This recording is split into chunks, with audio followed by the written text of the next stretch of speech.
అందరికీ జై జగన్నాథ్. మేము ఇప్పుడు పూరి జగన్నాథుని క్షేత్రంలో ఉన్నాం. చార్ ధాముల్లో ఒకటిగా ఇది పరిఢవిల్లుతూ ఉంది. ఇక్కడ భక్తజన సందోహం చూస్తే మనకి కడుపు నిండిపోతుంది. ఇప్పుడే దర్శనం కూడా చేసుకొని వచ్చాం. ఎన్నో విశేషాలకు అద్భుతాలకు నెలవు, ఎంతో చరిత్రాత్మకమైనటువంటి ఆలయం కూడా. ఒడిశా సంస్కృతి ఉట్టిపడేలా ఉంటుంది. అలాగే ఇక్కడ గమనించినటువంటి ముఖ్యమైన అంశాల్లో గతంతో పోల్చుకుంటే ఇప్పుడు ఈ ఆలయం ఎన్నో విధాలుగా అభివృద్ధి చెందింది. పరిశుభ్రత విషయంలో మనకి చాలా డెవలప్మెంట్ అయింది ఇంతకు ముందు ఉన్న దాంతో పోలిస్తే. దేశంలో ఉన్నటువంటి చాలా ఆలయాలు అలా వాటి యొక్క క్వాలిటీ తగ్గుతూ ఉంటే, అంటే ఆలయాల యొక్క అడ్మినిస్ట్రేషన్ గురించి చెప్తున్నాను.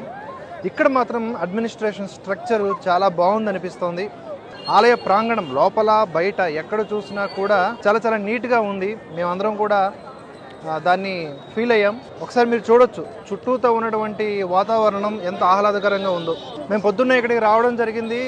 హరినామ సంకీర్తనల మధ్య వేకువజామునే అక్కడ ఉన్నటువంటి జగన్నాథ స్వామిని ఆలయం యొక్క ధ్వజాన్ని తిలకిస్తూ ఎంతో ఆనందాన్ని అనుభవించామని చెప్పాలి. మరికొన్ని విషయాలు ఇక్కడ మనతో పాటు ఉన్నటువంటి నీలకంఠం అన్న గారు చెప్తారు.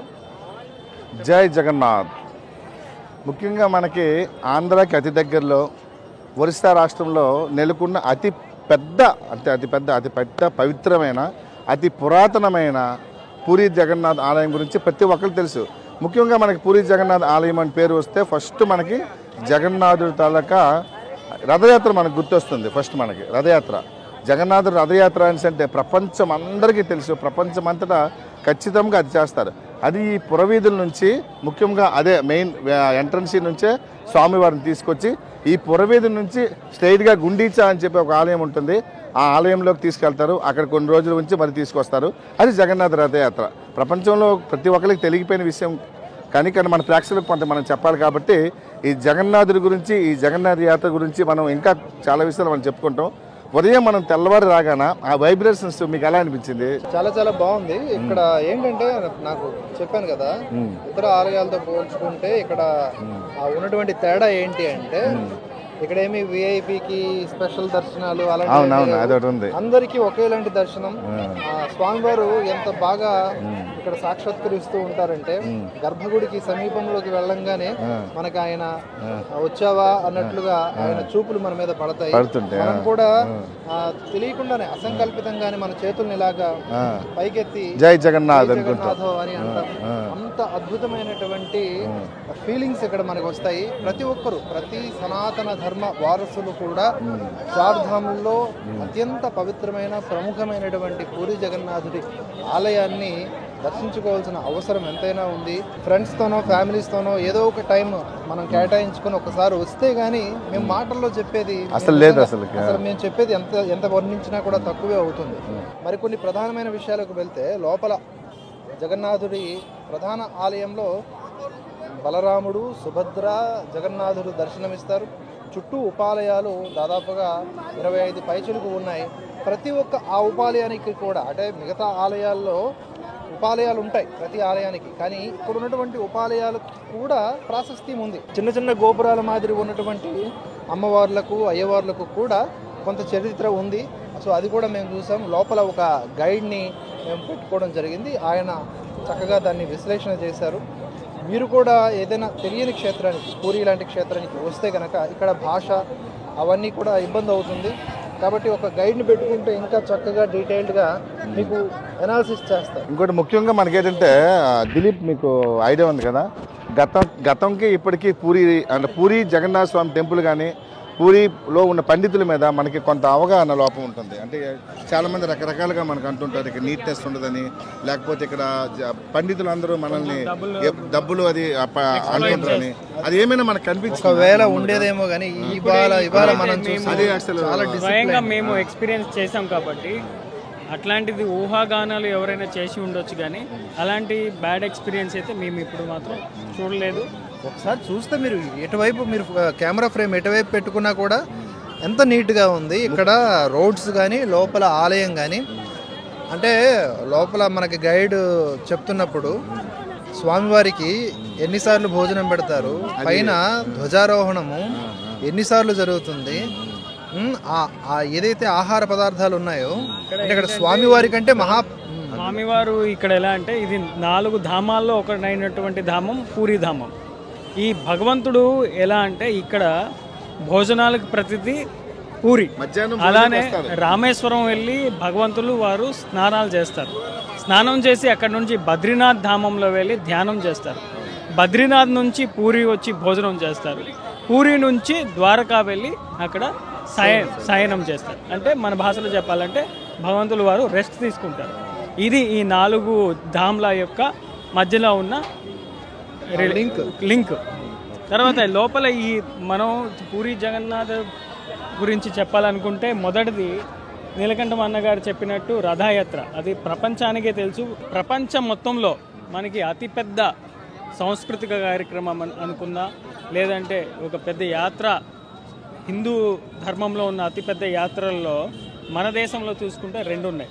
ఒకటి కుంభమేళ, రెండోది పూరి జగన్నాథ్ యాత్ర. కొన్ని లక్షల మంది భక్తులు దేశ నలుమూలల నుంచి ఇక్కడికి వచ్చి పూజిస్తుంటారు. అవును. అలాగే ఇక్కడ రథయాత్ర అనేది మన ప్రత్యక్ష ప్రసారాల్లో చూస్తూ ఉంటారు. ఇసుకేస్తే రాలనంత జనం. అలాగే అక్కడ రథాన్ని తీసుకువెళ్తున్న వారి దేహదారుఢ్యము, ఆ లోపల ఉన్నటువంటి ఆలయ పూజారులు వారి దేహదారుఢ్యం చూస్తే అందరూ వెజిటేరియన్సే. ఇది అంటే ఆహార విషయాలు కూడా చెప్పాలి. ఆహార నియమాలు వారు పూర్తి వెజిటేరియన్స్, శాఖాహారులు మా అంటే శారీరకంగా దృఢంగా ఉండరు అని కొంతమంది అంటూ ఉంటారు. అలా ఏమీ ఉండదు. వాళ్ళు ఎంత దృఢంగా ఉంటారు, ఎంత ఎత్తుల్లో ఉంటారు లోపలికి వెళ్ళి చూస్తే తెలుస్తుంది. అలాగే స్వామివారికి నిత్యము నైవేద్యం అనేది వంటకం జరుగుతూనే ఉంటుంది. ఒక సైకిల్ లాగా ప్రతి ఒక్కరూ వారి పనుల్లో నిమగ్నమై ఉంటారన్నమాట. ఇక్కడ రథయాత్ర ఎంత చాలా అంగరంగ వైభవంగా జరుగుతుందో ప్రతిదియో, అదేవిధంగా జగన్నాథ స్వామి ఆలయంలో ఉన్న భోజన సభలు కూడా అంతే ప్రతీతి. ఎందుకంటే ఇక్కడ భోజనం మొత్తం వ్యవస్థ మిగతా మన దేవాలయాల కన్నా ఇక్కడ చాలా డిఫరెంట్గా ఉంటుంది. అది ఎలా అంటే మొత్తం కట్టెలతో చాలా చాలా సహజంగా. ఈవెన్ అగ్నిని పుట్టించటం కూడా ఏదైతే వేదము చెప్పిందో ఆ వేదం చెప్పినటువంటి విధానంలోనే అగ్నిని సృష్టించి ఆ యొక్క ప్రక్రియ ద్వారా ఆ అగ్ని ద్వారా మిగతా పొయ్యిలన్నింటినీ, కట్టెల పొయ్యిలన్నింటినీ కూడా వెలిగించి 2 నుయ్యల నుంచి అంటే గవర్నమెంట్ వాటర్ వాడకుండా ప్రకృతి నుంచి వచ్చే లోపలే గుడిలో 2 నుయ్యులు ఉంటాయి. ఆ నీటి బావుల నుంచే, అంటే ఒకటి గంగా, మరొకటి యమున, అందులోంచి తీసుకున్న నీటితోనే ఆహార పదార్థాలని స్వామివారికి తయారు చేస్తారు, నైవేద్యం పెడతారు. ఇంకొక విషయం ఏంటంటే మనకి అక్కడ చూస్తున్నాం అంటే ప్రతి ఒక్కరికి ఒక పని అది కల్పిస్తున్నారు. అంటే కుమ్మరి వాళ్ళకి కుమ్మరి కొండలు, కట్టెలు కట్టుకున్నారు. ప్రతి ఒక్కరు అక్కడ పని చేస్తున్నప్పుడు మనం చూస్తున్నాం ఒక్కొక్కరు ఒక్కొక్క పని చేస్తున్నారు. అక్కడ ఎవరి పని వాళ్ళు చేస్తున్నారు. అంటే మధ్యాహ్నం 1 గంటకి స్వామివారికి భోజనం అందించడానికి వాళ్ళ ప్రయత్నం చూస్తుంటే మనకి చాలా సంతోషంగా అనిపిస్తుంది. కృత్రిమ పరికరాలు ఏమీ లేవు, అన్ని సహజంగా. ఒకవేళ ఈ ఆధునికమైనటువంటి టెక్నాలజీ ఏమీ లేకపోయినా కూడా ఈ వ్యవస్థ నడుస్తుంది అని అర్థం. 1000 సంవత్సరాల చరిత్ర, 2000 సంవత్సరాల చరిత్ర ఉన్న దేవాలయాల్లో ఏ విధంగా అయితే అప్పుడు నైవేద్యంకి వంటకాలు తయారు చేస్తారో అదే సిస్టమ్ని, అదే వ్యవస్థని ఇప్పటికి కూడా వాళ్ళు ఫాలో అవుతున్నారు. సో అది చాలా సంతోషకరమైన విషయం. అలాగే పూరి జగన్నాథుడి ఆలయానికి సంబంధించి ఒకసారి గూగుల్ చేయండి, తెలిసిన వారికి అడగండి, పుస్తకాలు ఉన్నాయి, పుస్తకాలు చదవండి, ఎన్నో విషయాలు మీకు తెలుస్తాయి. ముఖ్యంగా మనం ఎంట్రీ అవగానే పతిత పావనుడు చూడగానే ఎలా అనిపించింది అసలుకి? పతిత పావనుడు ఎక్కడ ఉంటారు? ఫస్ట్ మొట్టమొదటిగా మనకి అంటే ఎవరైనా, ఎటువంటి వ్యక్తి అయినా, ఎటువంటి మతం వాళ్ళైనా, ఎటువంటి వారైనా అప్పటి నుంచి ఎప్పటి వరకు అంటే కొంతమందికి మనకి ఈ స్వామివారి మీద అభిమానంతో, ప్రేమతో, కొంతమందికి ఏమైనా కొన్ని సమస్యలు, సూతకాలని అవి ఉంటాయి కదా, అటువంటి ఉన్నవాళ్ళు కూడా స్వామివారు దర్శించుకోవాలి అని కోరిక ఉన్నప్పుడు ఖచ్చితంగా ఆ స్వామివారికి ఎంట్రీలో రైట్ సైడ్గా పతిత పావనుడు అని చెప్పి పేరుతో స్వామివారు అక్కడ ఉంటారు. ఆ స్వామివారిని చూస్తే ఇంకా మనకి ఎలా అనిపిస్తుంది అంటే, మీరు అది అన్నగారు చెప్పిన విషయానికి సంబంధించి ఫుటేజ్ మీరు స్క్రీన్ మీద చూడవచ్చు. మీరు బయట ఈ పురవీధుల నుంచే కూడా చాలా దూరం నుంచే మనకి ఆ పతిత పావనుడి దర్శనం జరుగుతుంది. ఆయన దర్శనం చేసుకున్న తర్వాతే ఆ ఆనందంలోనే జయ జగన్నాథ నామ సంకీర్తనల మధ్య లోపలికి వెళ్ళిపోయిన తర్వాత ప్రధాన ఆలయంలో దర్శనం ఉంటుంది. కేవలం కొన్ని ప్రత్యేక పరిస్థితుల్లో తప్ప సాధారణంగా ఇక్కడ దర్శనం అనేది చాలా సులువుగా అయిపోతుంది కాబట్టి చింత ఏమీ లేదు.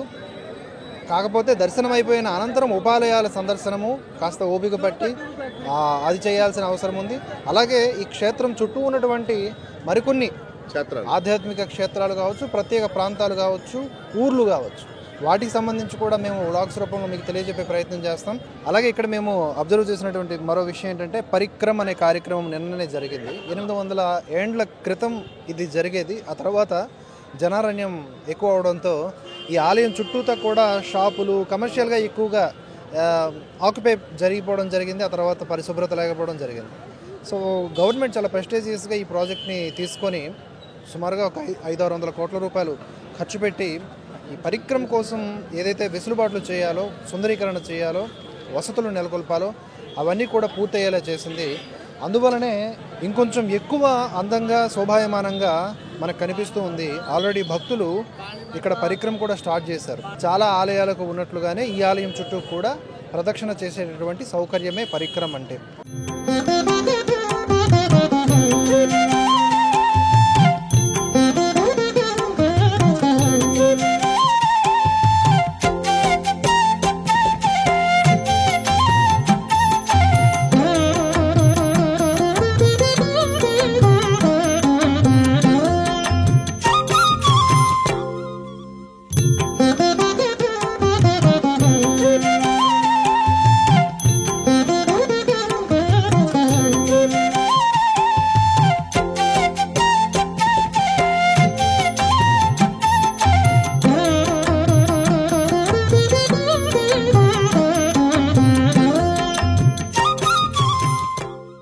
అందరికీ ధన్యవాదాలు. చూస్తూనే ఉండండి మన బీ స్పిరిచువల్ టాక్స్. జై హింద్, జై భారత్, జై జగన్నాథ్.